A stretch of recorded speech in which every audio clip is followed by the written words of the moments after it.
So this is from Berkling, and this is a powered soldering iron, but it's a 3-in-1. So it has 3 different capabilities that it uses. It is powered by butane. So it's a butane torch. It's a soldering iron, a heat gun, as well as a flame torch if you need any one of these. So in my situation, if I was going to solder some wires together, I would leave this tip on. You can see the tip right there. I would leave that tip on. I would ignite it by turning it on and adjusting the flame, and then that would start to heat up. So there's butane and a flame coming through here. If I want to use it as a heat shrink gun, I can just take that very small solder tip off of the end, and you're going to see down in there is actually a little filter, and that's going to keep the flame from coming out, but it's going to allow the heat out. The way you turn it on is you slide this over, you set the amount of butane that you want coming out, and it's like an oversized lighter.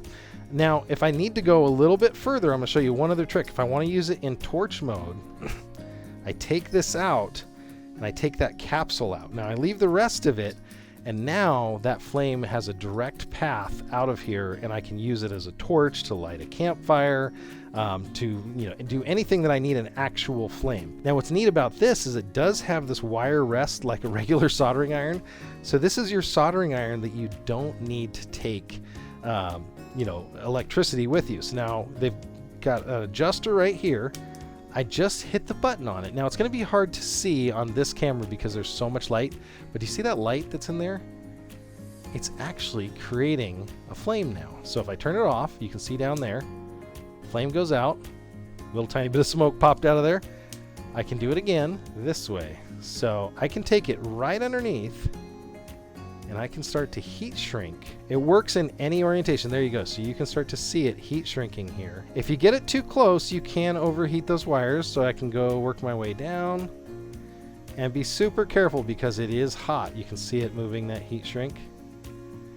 But the beauty of this is it's actually heat shrinking. I can move it to the underside of the wire to get that to suck in. Now it will change a little bit, so you can see how that worked. It did heat shrink that wire all the way down, based on the angle and the gas. If you hold it in your hand like this and warm up that butane, it goes a little bit better. Now I can go ahead and put it down safely by just flicking that. I can turn it off. And now I've got a heat shrunk. It's a little warm still, but I've got a heat shrunk Hastronica butt splice from that kit. And this is going to stay together, and it's not going to corrode, and it's got just that tacky, sticky feel. So, you're not going to get water or moisture down in there, which is one of the worst things you can have. So as far as filling it up, the butane fills in through the back here. Now this is the same butane that a lot of your little camp stoves use. If you're using the small 8-ounce butane cylinders, you may need to get a special end for it to fill it up.